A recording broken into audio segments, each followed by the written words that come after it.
My stepmom Barbara looked me dead in the eye at my father's funeral and said, "You're not real. Family, you have no right to be here standing next to us, like you belong when the lawyer called everyone for the will reading 2 weeks."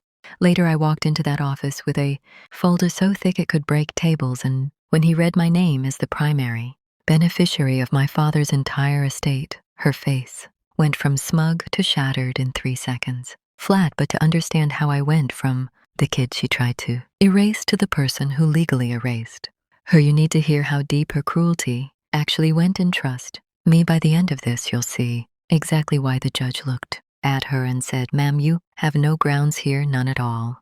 My name is Marcus, I'm 26, and my father died of a heart attack 3 months ago. He was 52, healthy, active, and gone in an instant.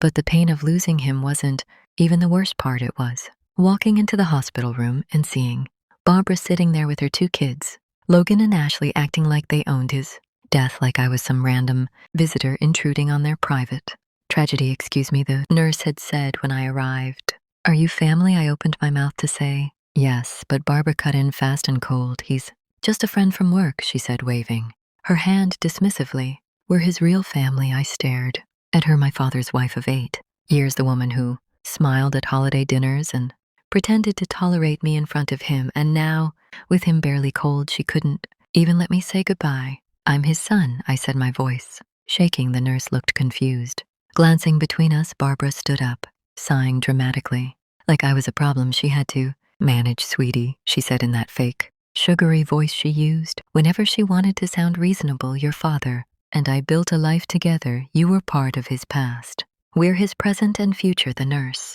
let me in anyway, but the damage was done. I sat by his bedside holding his hand while Barbara whispered to her kids across the room, making sure I heard every word. "He never really bonded with Marcus, different mothers, different lives. It's sad, but he's not really ours." I wanted to scream. I wanted to flip the entire room, but instead, I pulled out my phone and recorded her. I had learned a long time ago that with people like Barbara, you don't fight with emotion. You fight with evidence. The funeral was worse. She planned everything without asking me, chose the flowers, the music, the casket. The speech she gave made it sound like my father's life started the day he met her 8 years ago, as if the 18 years before that, the 18 years he spent raising me alone after my mom died, meant nothing. People came up to me afterward, awkward, uncomfortable, asking how I knew him. "I'm his son," I kept repeating, and every time Barbara would appear beside me, correcting the narrative. "He was a mentor figure to Marcus," she'd say, "such a kind man, always helping people who needed guidance." I felt invisible, erased, like she was photoshopping me out of his entire existence, but I stayed quiet. I nodded. I played along because I knew something she didn't. My father had called me 2 months before he died and said, "Marcus, I need to tell you something important. If anything ever happens to me, don't let Barbara push you around. I've made sure you're taken care of. Legally, don't back down." He sounded tired. That day, maybe he knew something was coming. Maybe he just finally saw her clearly. Either way, he was right. The lawyer's office was cold and sterile, one of those places with leather chairs that squeak and too much fluorescent lighting. Barbara showed up in all black with oversized sunglasses, like she was auditioning for a grief documentary. Logan and Ashley flanked her, both in their early 20s, both looking bored, like this was just an inconvenient formality. I sat across from them alone. They didn't acknowledge me, didn't even look my way. The lawyer, Mr. Brennan, cleared his throat and began, "Thank you all for coming. I know this is a difficult time. We're here to review the last will and testament of Jonathan Reed." Barbara leaned forward, hands folded tight, smiling that tight little smile people use when they think they've already won. Mr. Brennan flipped open the file to Barbara. "Reed, I leave the sum of $15,000 and the lease to the SUV vehicle currently in her name." Her smile faltered just slightly. "To Logan and Ashley Reed, I leave $5,000 each, and my collection of vintage watches." Barbara blinked, her smile now frozen. "Confused, the primary beneficiary of the estate, including the family home, all investment accounts, retirement funds, and personal assets totaling approximately $1.3 million, is Marcus Jonathan Reed, my son." The room went silent. Barbara's face drained of color, like someone pulled a plug. Logan sat up straight, finally paying attention. Ashley's mouth actually fell open. "I didn't Move, I just watched, excuse me. Barbara said, her voice tight and sharp. There must be a mistake. Mr. Brennan looked at her calmly. No.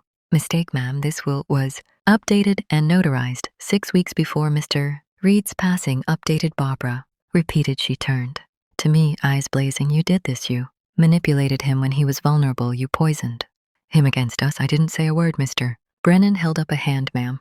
Your late husband made these decisions. Independently, he was of sound mind and body. I have the medical and psychological evaluations to prove it if you wish to contest this. You're welcome to try, but I assure you it won't go anywhere. Barbara stood up, shaking. This is insane. He wouldn't do this. We're his real family. Marcus is just some kid from a previous relationship. He barely even saw him. I finally spoke. Actually, I saw him every week for lunch sometimes. Twice a week, we talked on the phone almost daily. He knew exactly who his family was. Barbara, her whole body was trembling now. You don't deserve any of this. You're not even really his son. You never acted like it. You didn't take care of him the way we did. I pulled out my folder slowly, deliberately, and set it on the table care to explain that I said, this is a printed record of every expense my father paid on your behalf for the last 8 years' rent.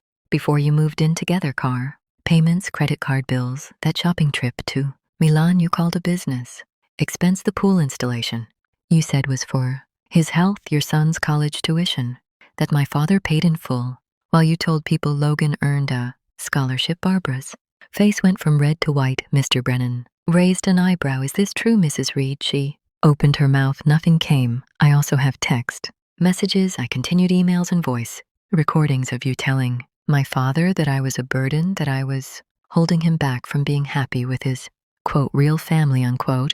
I have recordings of you at the hospital telling nurses I wasn't family, recordings from the funeral where you rewrote his entire history to erase me, and I have a letter my father wrote to me 1 week before he died, specifically stating that he feared you would try to contest his will, and that everything he did to protect me from you.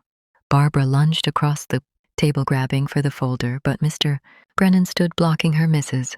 Reed, if you touch those documents, I'll have security remove you. She stepped back, breathing hard, shaking her head. Logan put a hand on her shoulder, looking uncomfortable. Ashley looked like she wanted to disappear into the floor. This isn't over, Barbara hissed. You'll see me in court, Marcus. I looked at her, and for the first time in 8 years, I didn't feel small. Go ahead, I said quietly. My father made sure every single decision was bulletproof. He knew you'd fight. He prepared for it.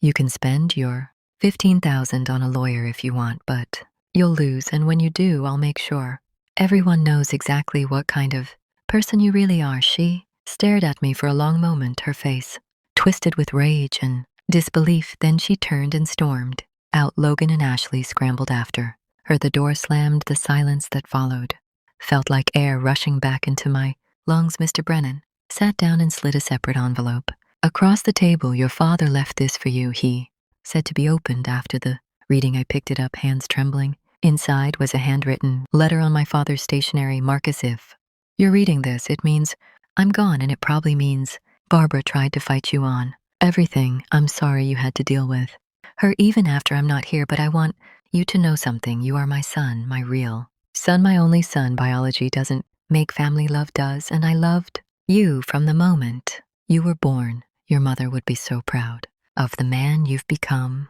Don't let Barbara or anyone else make you feel less than you are. You were never the problem. She was. Take care of yourself, son. Live the life I always wanted for you, Dad.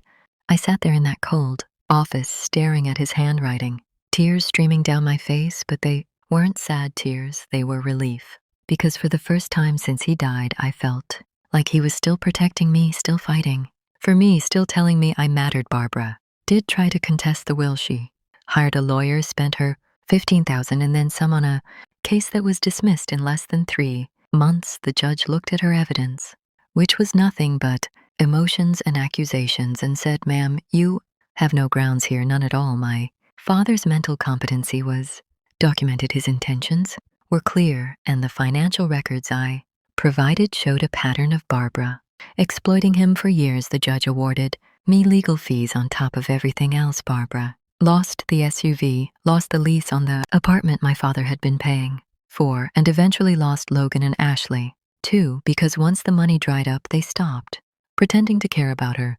I didn't keep the house, I sold it and used the money to start a foundation in my father's name for kids who lost parents, kids who felt erased by stepfamilies, kids who needed someone to say, you matter, you belong, you are enough. Every time I sign a check or approve a grant, I think about Barbara, standing in that lawyer's office, her face twisted in shock, realizing that all her years of cruelty, all her attempts to erase me had led to this moment where the only person left standing was the one she tried so hard to make disappear. She wanted me gone. She got gone. All right, gone with everything. If you were in my position, would you have let her win, or would you have fought back with every piece of evidence, every recorded lie, every legal right your father gave you?